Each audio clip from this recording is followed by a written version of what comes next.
If we consider the image of a soldier in isolation from any specific army or national flag, we encounter a universal portrait. At its core, this is always a young man.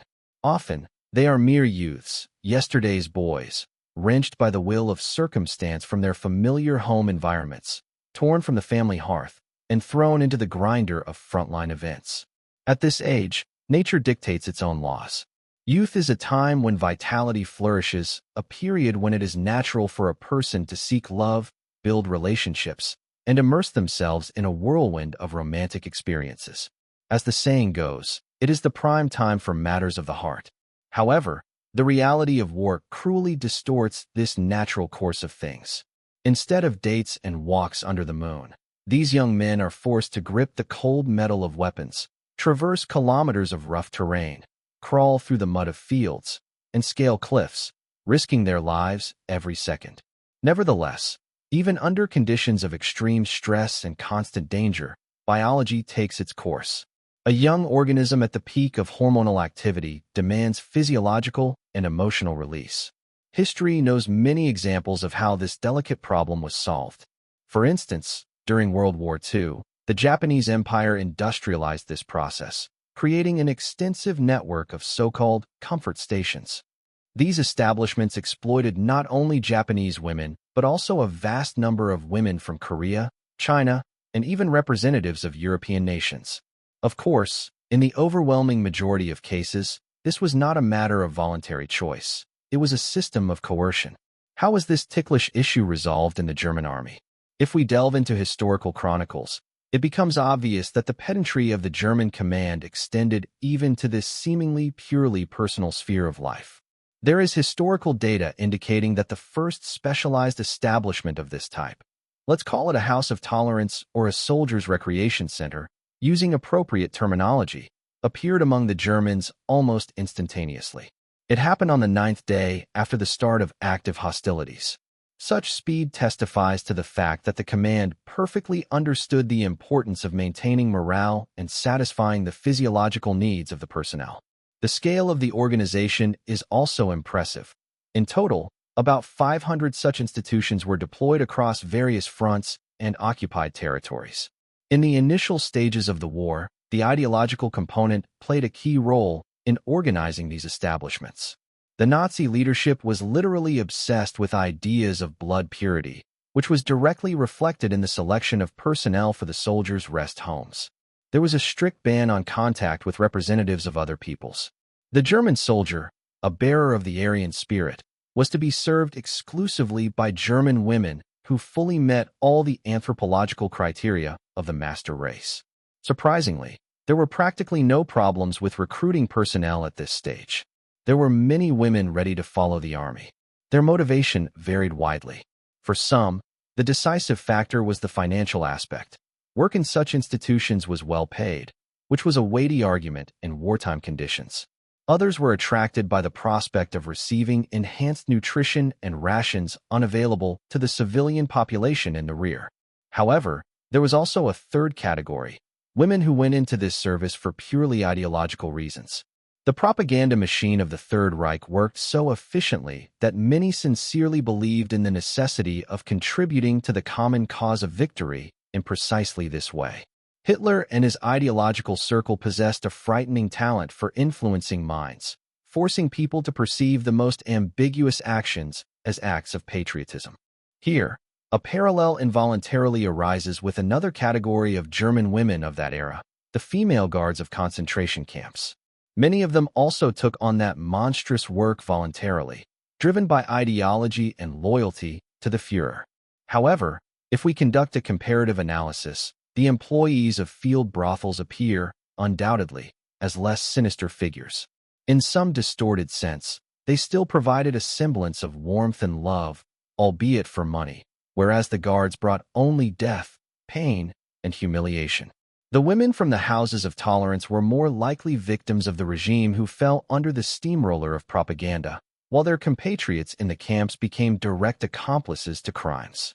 Time passed, the war dragged on, the fronts stretched for thousands of kilometers, and the need for personnel grew.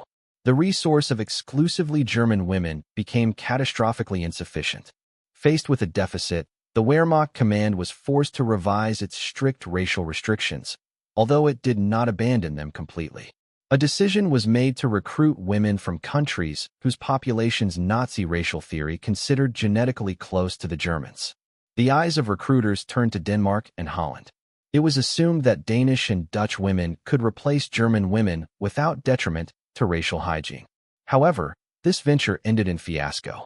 The women of these countries showed no enthusiasm and, for the most part, refused to cooperate with the occupiers in such a delicate sphere, causing the plan to fail almost before it began. It was precisely after the failure to attract Northern Europeans that the German leadership was forced to make serious concessions to its principles and permit the recruitment of the local population in the occupied Soviet territories. This concerned the Eastern Front. Now, Ukrainian, Belarusian, and Russian women were permitted to work in soldiers' leisure establishments. However, even in this situation, the Nazis could not completely abandon their ideological dogmas. The command handed down clear directives regarding the appearance of candidates. The selection was strict. Slavic girls had to resemble representatives of the Aryan race as much as possible.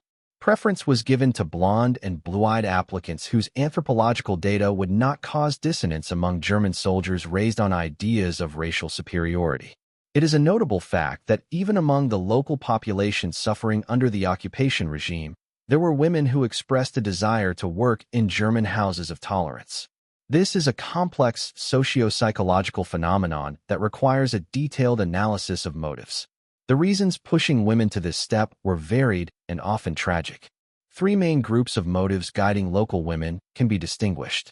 The first group consists of women who, even before the war, led, let us say, a lifestyle that was not the most socially approved. For representatives of marginalized layers of society accustomed to antisocial behavior, the change of power meant little in moral terms. They had nothing to lose, and they simply adapted to the new conditions, offering their services to new clients. The second group is the most numerous and the most tragic. These are women pushed onto this path by elementary hunger. The war brought devastation, a lack of food, and poverty. The desire to survive and, perhaps, to feed their children or elderly parents forced them to step over pride and moral principles. Working for the Germans guaranteed access to quality food, canned goods, and bread, everything that was an unattainable luxury for the ordinary resident of an occupied city. It was an exchange of the body for the calories necessary for life. The third group stands apart. These were women who went into German brothels with a secret and dangerous mission. They collaborated with partisans or Soviet intelligence. For them, working in such an establishment was the perfect cover. In moments of relaxation, under the influence of alcohol and female attention, enemy soldiers and officers might say too much, revealing information about troop redeployments, offensive plans, or morale within the unit. These women sacrificed their reputation and honor to obtain valuable intelligence that could hasten the liberation of their homeland. The organization of German soldiers' rest facilities differed radically from counterparts in other armies, such as the Japanese. Here, the famous German Ordnung, order, was felt in everything. Chaos and spontaneity were excluded. Everything was subject to strict instructions and regulations. From the very beginning of the war, a clear hierarchy was introduced. There were no universal establishments for everyone. Brothels were strictly divided into categories depending on the military rank of the visitors. Separate elite houses were created for the officer corps, simpler establishments for non-commissioned officers and sergeants, and, finally, mass institutions for private soldiers. The intersection of these streams was unacceptable. Different requirements were imposed on the staff working in these categories. The bar was particularly high for girls serving the elite of the German army, such as Luftwaffe pilots. Here, not just physical presence was required, but the creation of an illusion of the good life. The girls had to look impeccable, perfectly ironed lingerie, neat makeup, a well-groomed appearance. A strict hygiene protocol existed. For example, in officer establishments, bed linen was changed after every visit. Cleanliness was elevated to a cult. A completely different picture was observed in establishments for the rank and file. Here, pragmatism and mass volume dictated their harsh conditions. Regulations prescribed changing sheets only after every 10th soldier. This shocking figure vividly demonstrates the system's attitude toward the common man as expendable material, even in matters of intimate hygiene. Medical control was another integral part of this system. In all establishments, regardless of their status, doctors worked on a mandatory basis. Regular examinations of the women were a strict norm. But this was done not out of concern for the health of the workers themselves, but exclusively to preserve the combat effectiveness of the army, to prevent the spread of venereal diseases among the personnel. The woman was viewed as a tool that had to be functional and safe for the user. Analyzing this grim page of history, it is difficult to render unambiguous verdicts when it comes to the organizers. The Germans, with their characteristic pedantry, simply integrated the satisfaction of basic instincts into their war machine, making it part of rear logistics. For them, it was logistics, hygiene, and discipline. However, the question of the moral choice of the women who remained in the occupied territories remains open and painful. Undoubtedly, circumstances vary greatly, and judging a person caught in the millstones of war is an ungrateful task. Fear, hunger, and the threat of death are powerful factors that can break any psyche. And yet, looking through the prism of decades, a complex ethical question arises. Was it worth exchanging one's womanly honor and human dignity for an extra ration or a piece of bread? For some, this choice was a lifesaver. For others, an indelible stigma.